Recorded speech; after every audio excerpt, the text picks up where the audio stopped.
Morning, everybody. I can see clearly now, the rain is gone.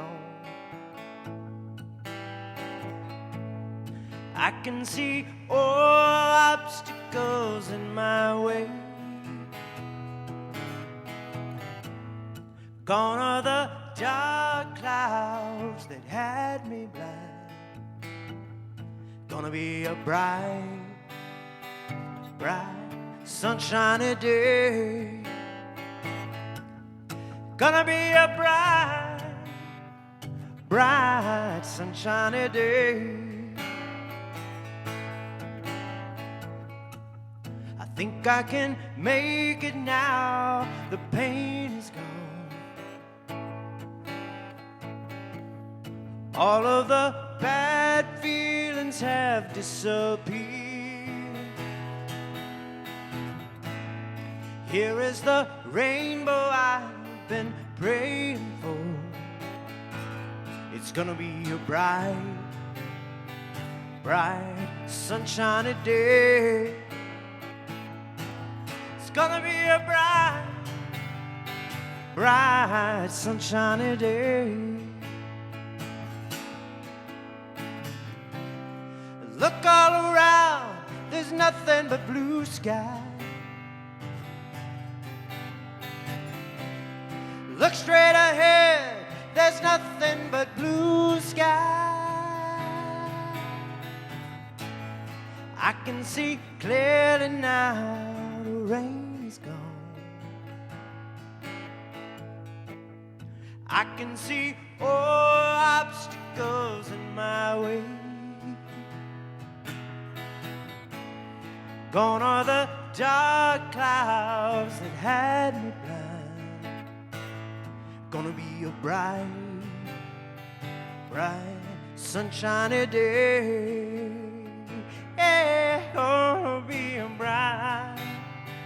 bright, sunshiny day. Gonna be a bright, sunshiny day.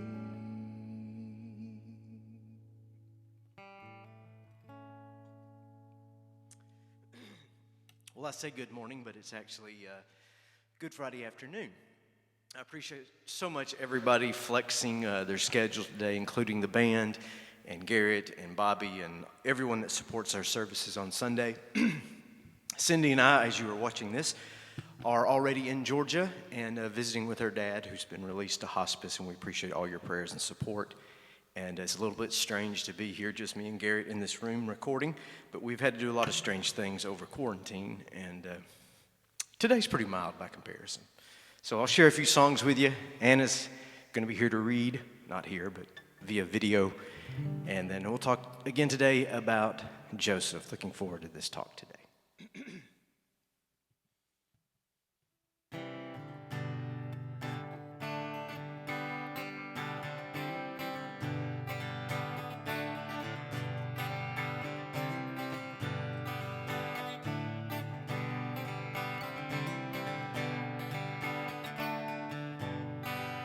Down the mountain, the river flows. It brings refreshing wherever it goes. Through the valleys and over the fields, the river is rushing, for the river is here. The river of God sets our feet a-dancing. The river of God fills our hearts with cheer. The river of God fills our mouths with laughter, and we rejoice, for the river is here.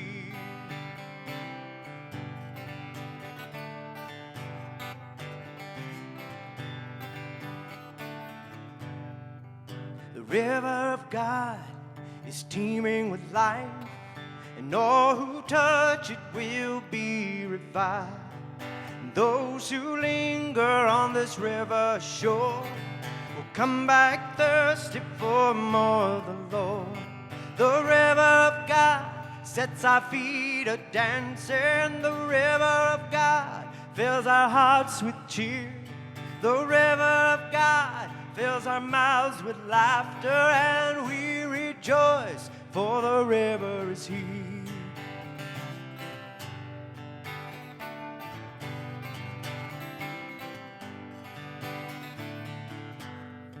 Up to the mount we love to go, to find the presence of the Lord. Along the banks of the river we run, dance and laugh and giving praise to the sun. The river of God sets our feet a dancing. The river of God fills our hearts with cheer. The river of God fills our mouths with laughter, and we rejoice, for the river is here. We rejoice, for the river is here. We rejoice, for the river is here.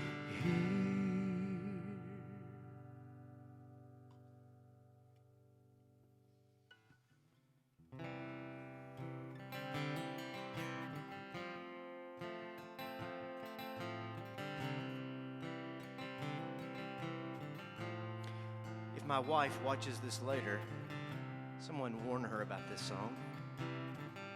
This was her dad's favorite song. So this is for George today.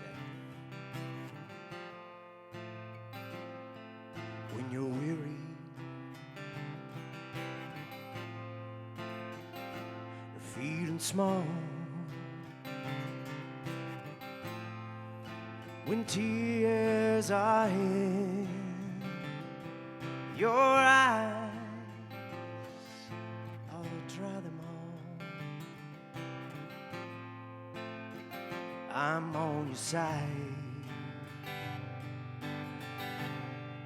when times get rough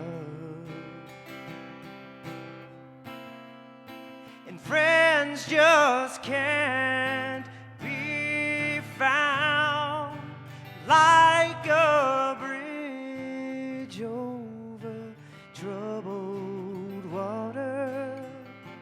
I will lay me down like a bridge over troubled water. I will lay me down.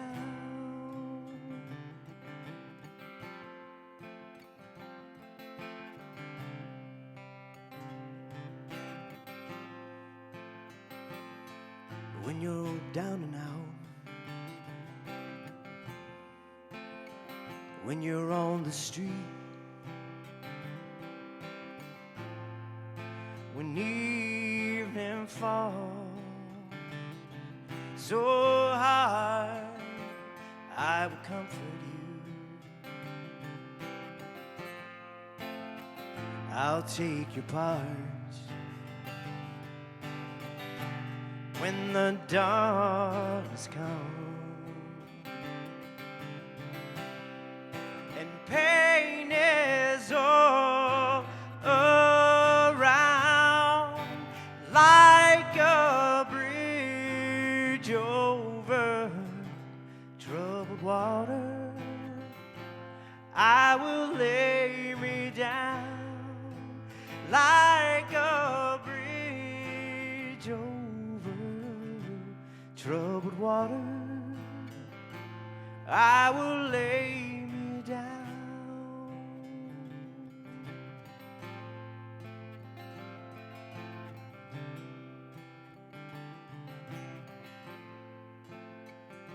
Sail on, silver girl, sail on by. Your time has come to shine. Your dreams are on the way. See how they shine. If you need a friend, I'll be sailing right behind, like a bridge over troubled water. I will lay me down like a bridge over troubled water. I will lay me down.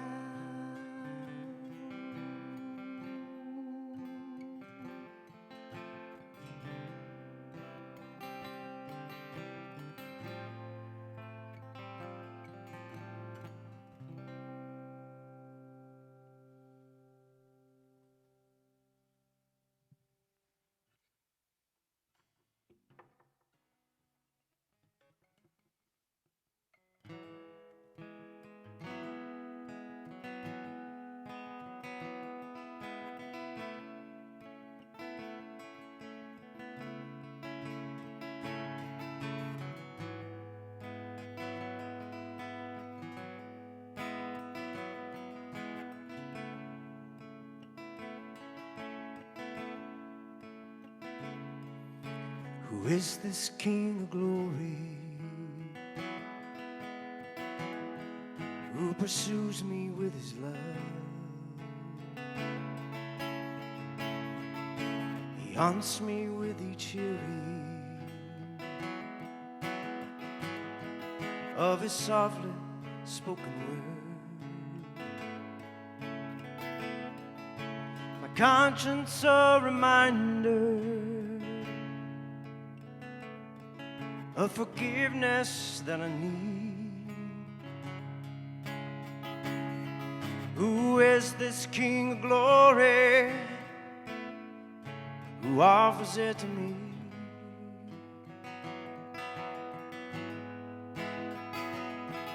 Who is this King of angels? He's the blessed Prince of Peace, revealing things of heaven. Oh, no, it's mystery. My spirit's ever longing for his grace in which to stand. Oh, who is this King of glory, Son of God and Son of man? His name is Jesus, precious Jesus, the Lord Almighty, King of my heart, the King of glory.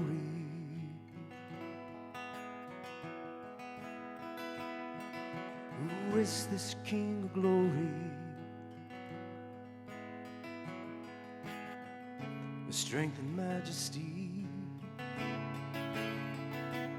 He has wisdom beyond measure. Oh, the gracious King of kings. He's the Lord of earth and heaven, the creator of all things. Who is this King of glory? He's everything to me. His name is Jesus,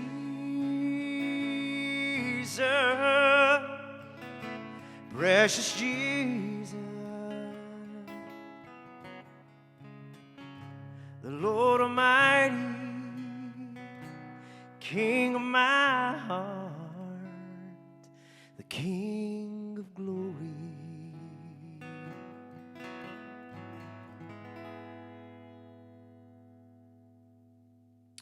And here's Anna with our scripture reading for today. In previous weeks, we have seen Joseph put on a show of being strong and doing a lot of pretending as he met with his brothers who had no clue who he was. Today's reading in Genesis 45 is a stark contrast. Everything is stripped away, and there is a raw and honest revelation of his heart and his perspective of what God has been up to in all the pain. Joseph is the real deal, and spoiler alert, real men do cry. Joseph could stand it no longer. There were many people in the room, and he said to his attendants, "Out, all of you." So he was alone with his brothers when he told them who he was. Then he broke down and wept. He wept so loudly the Egyptians could hear him, and word of it quickly carried to Pharaoh's palace. "I am Joseph," he said to his brothers. "Is my father still alive?" But his brothers were speechless. They were stunned to realize that Joseph was standing there in front of them. "Please come closer," he said to them.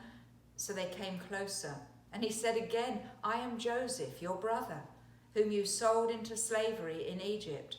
But don't be upset, and don't be angry with yourselves for selling me to this place.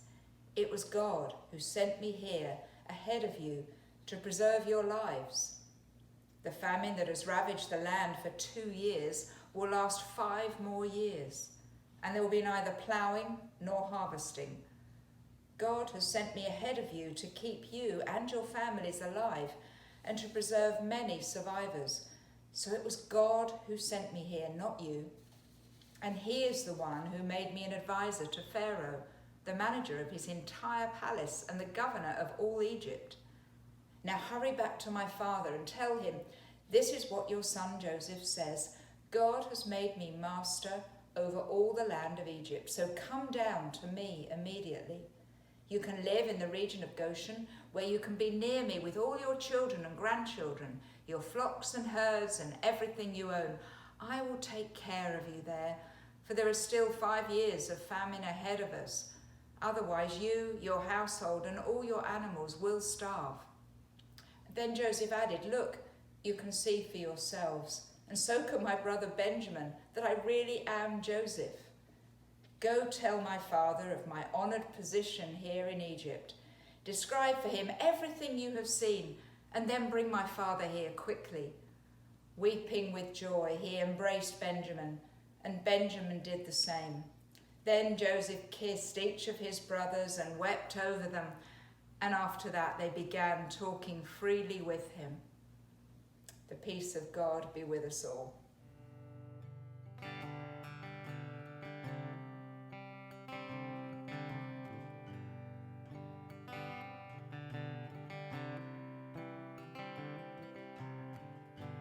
I got a call today I didn't want to hear, but I knew that it would come.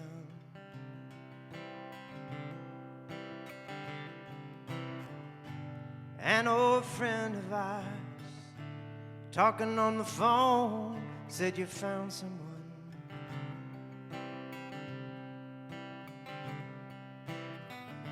I thought of all the bad luck, struggles we've been through, how I lost me and you lost you. What are these voices outside love's open door? Make us throw away contentments, beg for something more. I'm learning to live without you. Oh, but I miss you sometimes. The more I know, the less I understand all the things I thought I knew. Learning again, been trying to get down to the heart of the matter, but my will gets weak and my thoughts seem to scatter. But I think it's about forgiveness, forgiveness, even if you don't love me anymore.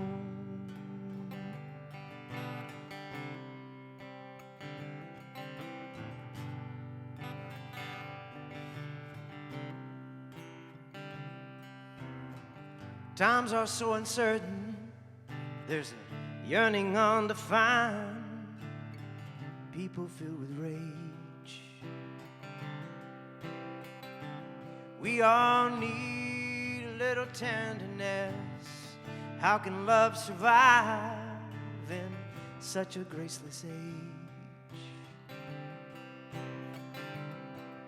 Oh, the trust and self-assurance that leads to happiness, they're the very things we kill. We kill them, I guess. And pride and competition cannot fill these empty arms, and the work I put between us can't keep me warm. I'm learning to live without you. Oh, but I miss you sometimes. The more I know, the less I understand all the things I thought I knew. Learning again, been trying to get down to the heart of the matter, but my will gets weak and my thoughts seem to shatter. But I think it's about forgiveness, forgiveness, even if you don't love me anymore.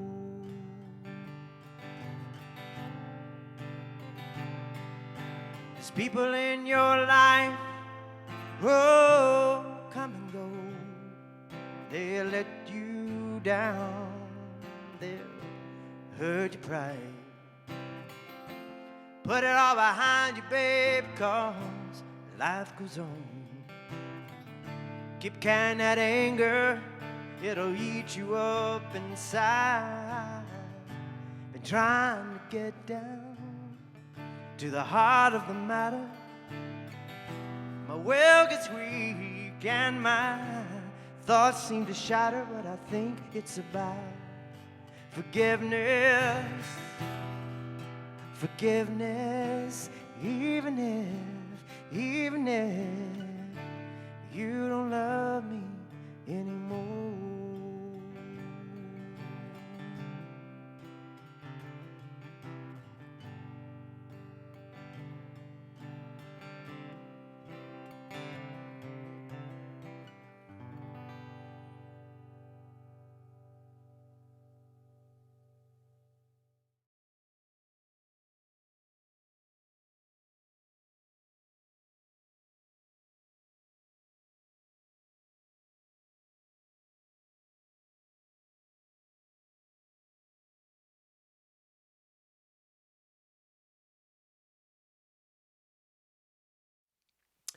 Charles Lowry tells a story about a husband and a wife that had reached this impasse in their marriage. They've been married for a long time, but there's a lot of stuff had built up between them. And so they decided that they would go to a therapist, which is a good idea if you've got a lot of stuff built up between you and your spouse. So they go in there, and the therapist starts working through their issues session by session. And it doesn't take long for the therapist to realize that the husband in particular has a lot of resentment. And finally he says, you know what my number one problem is? All these years we have been married, and she has never changed the toilet paper on the toilet paper roll when it runs out. I thought that was a pretty timely story given that we've been in this coronavirus quarantine over these months. Well, the wife says, well, that's insane. Of course I've changed the toilet paper when it runs out. Well, he was livid. He jumps up from his chair. He leaves the therapist's room. They don't know what's going on. He comes back. He has been carrying around in the trunk of his car these black hefty bags just full. And when he opens them up and spills them out on the floor, these bags are filled with toilet paper rolls, and each one has a date and time stamp on it. He has been keeping a record for years of every time he changed the toilet paper roll. It's pretty easy to keep a list of those things that have hurt us, the ways that other people have harmed us, maybe with not the same neurosis as this guy that he was labeling toilet paper rolls, but we all have this baggage we carry around. And sometimes it gets heavy. We keep a list, we keep track of names so that we know that when the time comes at some point in the future, we can settle the score. And the only way really to get rid of this baggage, the only way to get free, to get light, is to forgive. Now, it's easy to talk about forgiveness. It's another thing altogether to actually forgive. No one would have known this better than our friend Joseph. It's impossible to capture the astonishment of these moments in Joseph's palace from our text today. As Joseph reveals his true identity to his brothers, this fierce ruler of Egypt, suddenly reduced to weeping and wailing, he instantly becomes an emotional wreck. He's stuttering out these broken words in their native guttural Hebrew. And this terrifying governor of Egypt reveals himself as Joseph. Gone is the strange dialect of northern Africa. Gone is the harshness and the roughness of suspicion. These all wash away with the tears and with a single sentence. I am Joseph. Well, weeping or not, if these brothers had been afraid of the governor of Egypt, they are now petrified of their little brother whom they stand in front of, like some apparition from the past, like some kind of ghost, like a terrible nightmare. The boy dreamer now lords over his brothers, just as was predicted years ago. And they recoil. The shock, the shame, the fear, it's just too much to bear. And if they hadn't been confined in that palace, they probably would have ran for their lives in that very moment, because they don't know what's about to happen. But there's no need to be afraid.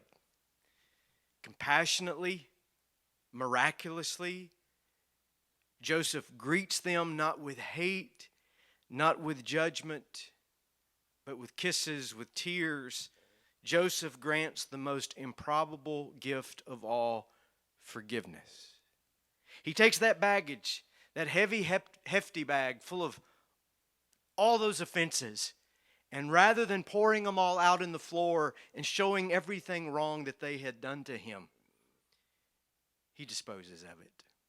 He won't carry it any longer. No, forgiveness isn't easy. Not for Joseph, not for anyone. Its difficulty lies in the fact that it's not natural. It deprives the one who has been offended, the victim, from achieving what they want, which is vengeance. Forgiveness, in a very real sense, lets the offender off the hook. It sets the offender free without punishment for the sin that they have committed. And this will turn your stomach if you think about it long enough and you think about how some people have harmed you. How can someone who has stolen from you?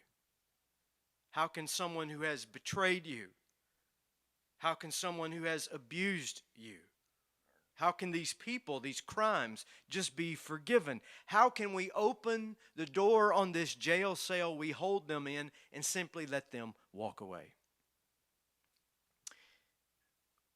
Well, the answer is both complex and simple. Every time forgiveness takes place, the price for that offense is paid, but it's paid by the victim instead of the wrongdoer. When forgiveness is granted, the one who has been hurt is saying, I will live with the consequences of what has happened. I will live with this without vengeance. I will live with this without the demand of repayment or settling the score. I will pay this price myself. I will absorb the loss. It is, as Joseph models here, essentially opening up the ledger and marking the debt paid in full and then closing the account. Every time every time someone says, I forgive you, that's the transaction that takes place. Let's go right to the source. When Jesus was on the cross, he prayed, Father, forgive them, for they do not know what they are doing. Now, these words were not spoken in the warm light of hindsight. Jesus is hanging on the cross.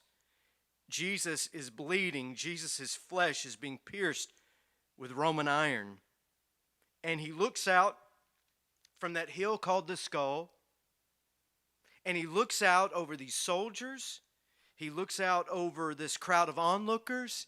He looks out over the religious and the civil authorities that have wrongly put him in that place. And he says, not, I forgive you, though he could have. He said, Father, forgive them. They don't know what they're doing.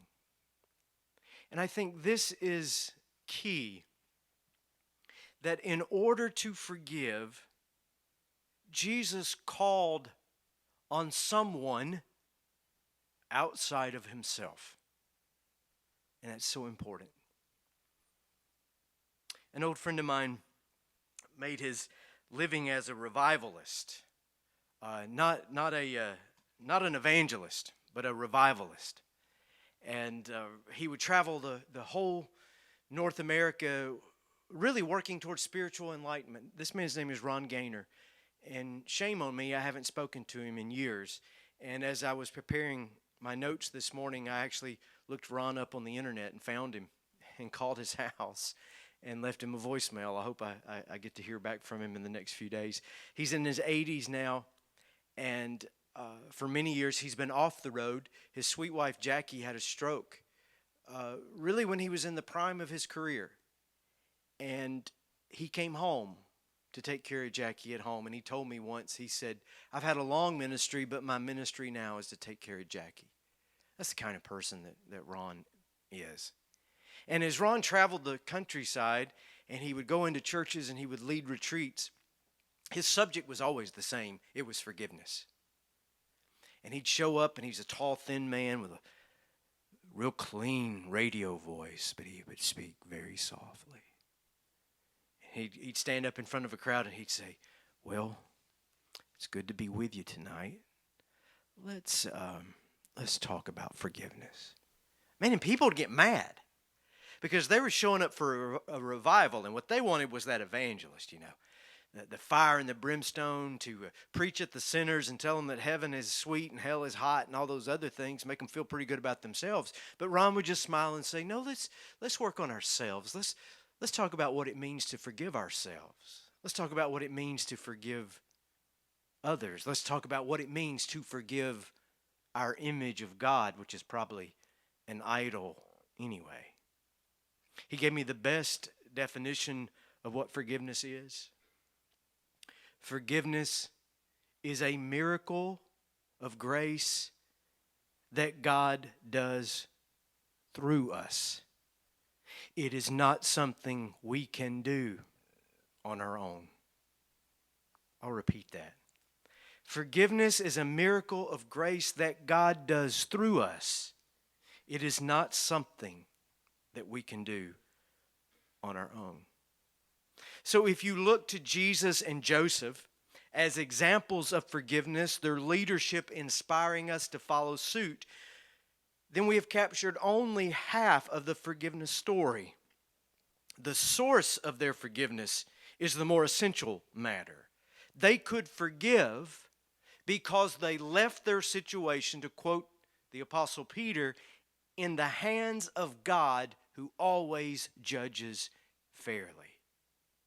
If there is any chance of forgiving those who have hurt us, it will be because God has worked a miracle of grace within us. Rather than trying to muster up forgiveness on our own, which we're truly incapable of doing, it is the better choice to ask God to do it for you. Father, forgive them. They don't know what they're doing.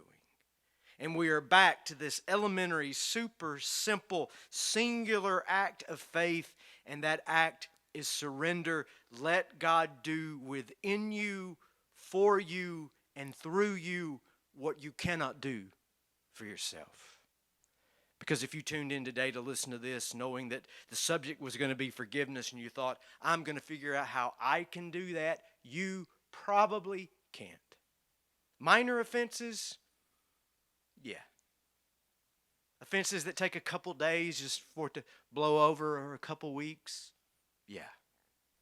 But those hard places, those deep wounds, God has to do that. A childhood Sunday school hero of mine was Corrie ten Boom. And Ten Boom lived all the way up into the 1980s. She and her family were Dutch Christians, and they hid Jews in their home during the Second World War.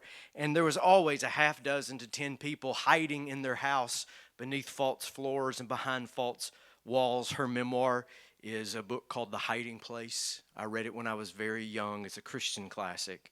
And this book talks about how they hid people that were on the run from the Nazis. And the book also tells the tale of how they were betrayed into Nazi hands. And the entire Ten Boom family was scattered across the German Empire into different concentration camps. Corrie and her sister Betsy went to Ravensbrück. And when the war was over and everyone returned home, Corrie ten Boom was the only member of her family that survived.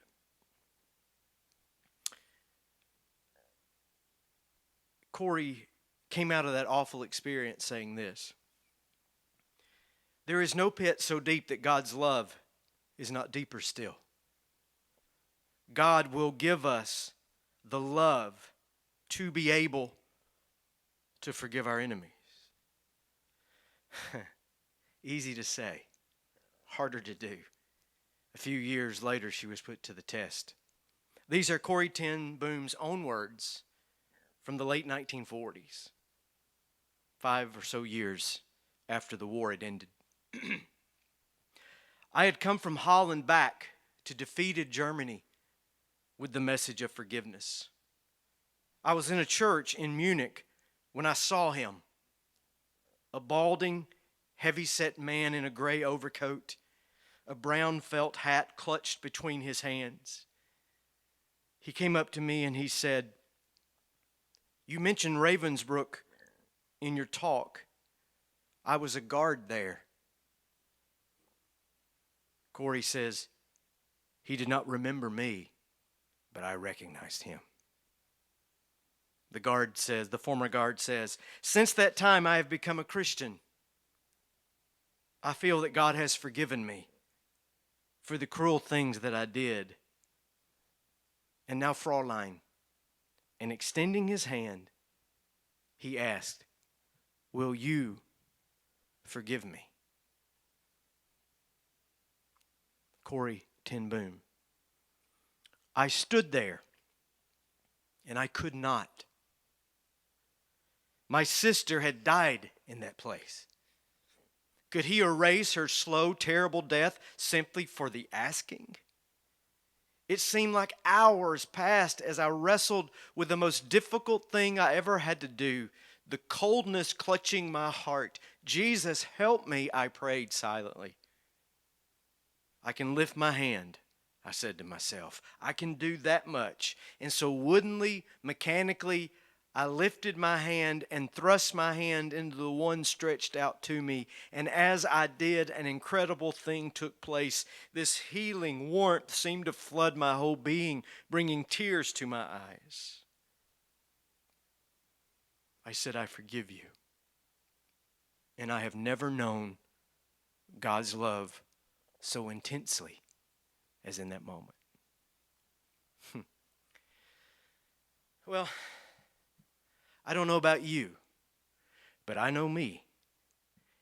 And beneath this seemingly more or less respectable frame, there is a murderous animal. I would not be able to do that on my own. I would not be able to do that unless some kind of divine spirit so possessed me, some heaven-sent grace so overwhelmed me that it was not me doing it, but a power greater than myself doing it. So it goes something like this. We suffer a loss. We suffer offense or harm. And this hurt that we feel is legitimate. But rather than responding with revenge or resentment, we respond with grace. And if that happens, whether you call yourself a Christian or not, that grace to do that is from God. Not from us, but from outside of us, as we pass the love and grace we have received on to somebody else. So if this will be our experience, we have to let God do it. Get out of His way. Don't try harder. Don't do more. Just let it go. Just put out your hand, an empty hand, and let God's love, the very love you know for yourself, the love that you have experienced, let it out to flow to others. And the more you get of this love, the more you understand God's love, the more you can give it away. That is so key. Get to know God's love for you, and there's no way that it cannot spill on out to others. And when it does, it's obvious that something natural is at work. Supernatural is at work. It's natural to hold a grudge. It's expected to want to even the score. It's customary to seek vengeance. It is human. Truly, to err is human. To forgive is divine. The parent who abused you, the church leader who betrayed you, the corporation that stole your retirement, the spouse who broke his or her vows, the child who abandoned you, the stranger who stole something precious from you, the person who so violated you, who so humiliated you that you dare not even whisper it to another person. Your choice is to hold them in that prison of your own making. And it takes a lot of energy, and it takes a lot of guarding, and it takes a lot of maintenance to keep that cell and to keep them there. Or by God's grace, you turn the key and you set them free and find that the prisoner set free is also yourself. Now, it won't happen in a moment. Our resistance is too strong. It's not going to happen in minutes because our sense of grievance is too strong. It might take you weeks. It might take you months. It might take you years. It might take you decades. That's Joseph's story. But by heaven, he eventually got there. And finally, all was made well. All manner of things were made well. Because that's what time and grace can do. Last story. As a young man growing up in Palestine, Yitzhak Rabin only wanted to be an irrigation engineer. And when you live in the desert and you want to be an irrigation engineer, it's a worthy ambition. Water is more valuable than gold. The outbreak of World War II changed his plans, changed his destiny. He entered the Israeli military, and he reached the highest levels of leadership in the young Jewish state. Surrounded by enemies, Rabin learned to deal quickly and fiercely with his adversaries. He brilliantly engineered key military victories in the Arab-Israeli War of 1948, the Six-Day War of 1967. Later, he was defense minister, and he would react with customary harshness against Palestinian demonstrators, ordering that the military policy of the time be one of, quote, beating and breaking the bones of the Arab citizens. By the time Rabin became Prime Minister of Israel for a second time in the early 1990s, though he had changed, He concluded that no people could be ruled by force. And he candidly spoke to his nation about forsaking this siege mentality and this state of war that had been such a part of their collective identity.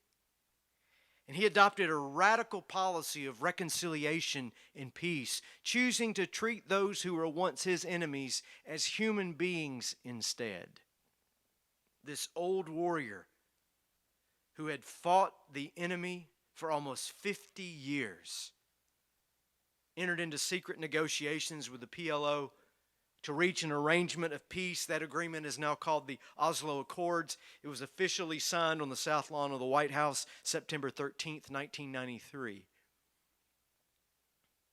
I was driving down the road that afternoon of the signing, and I heard Rabin's historical speech.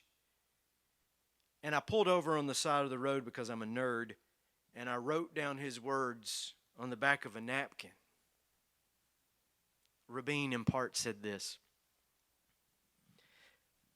"Let me say to you, the Palestinians, we are destined to live together on the same soil, in the same land. We, the soldiers who have returned from battles stained with blood, we who have seen our relatives and friends killed before our very eyes, we who have attended their funerals and cannot look into the eyes of their parents, we who have come from a land where the parents bury their children, we who have fought against you, we say to you today in a loud and clear voice, enough blood and tears. Enough." When all the speeches were made and the signatures put on the document, Rabin stood there facing Yasser Arafat, his bitter enemy of decades.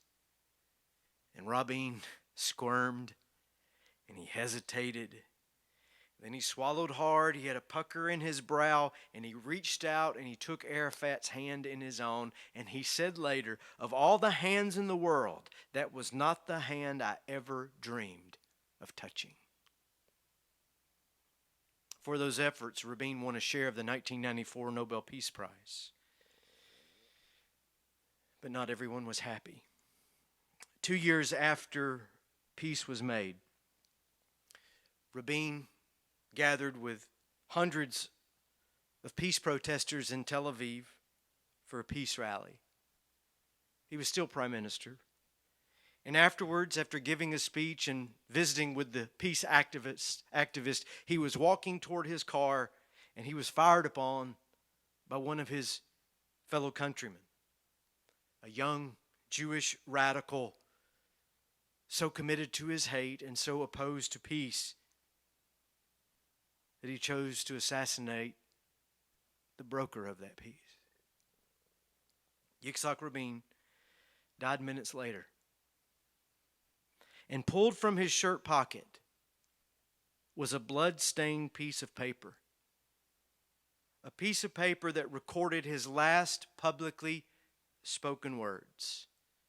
He had quoted a Jewish protest song from the 1960s entitled Shir LaShalom, a song for peace. And in English, if you will bear with me, it goes something like this.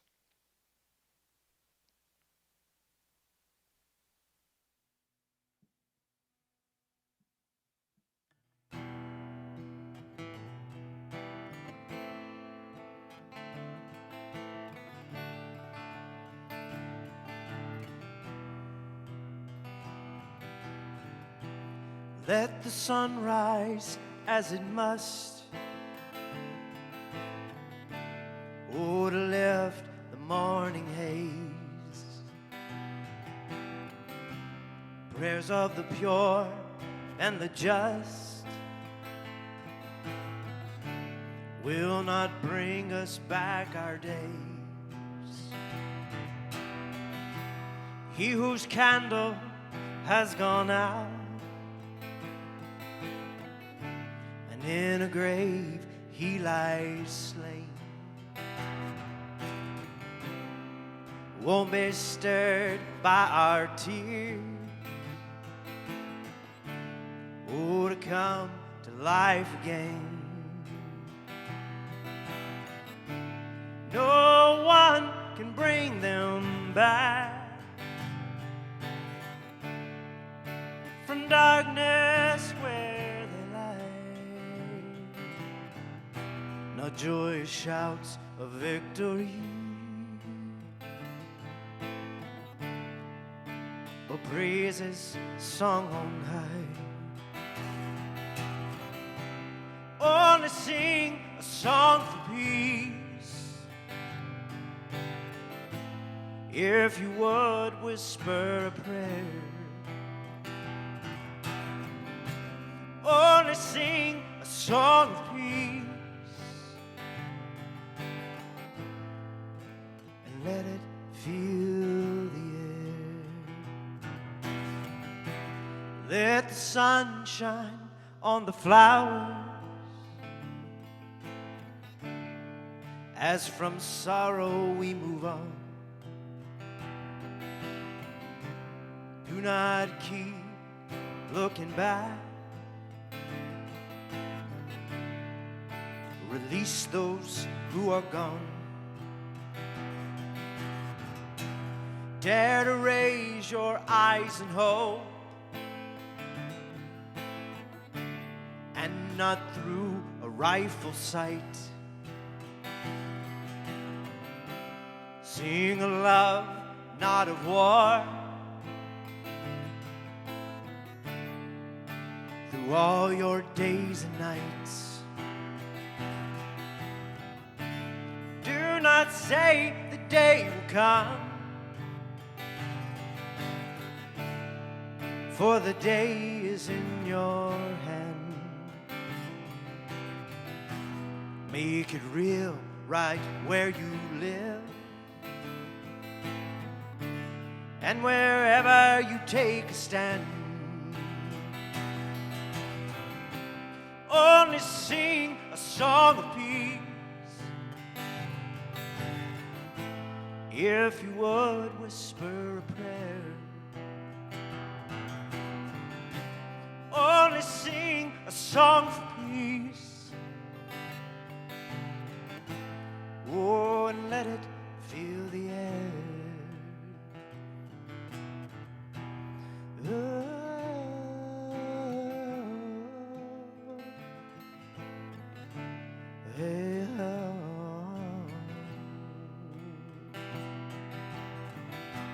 Shira Shalom, Shira Shalom. Only sing a song for peace. If you can, whisper a prayer. Only sing a song for peace, and let it fill the air. Oh,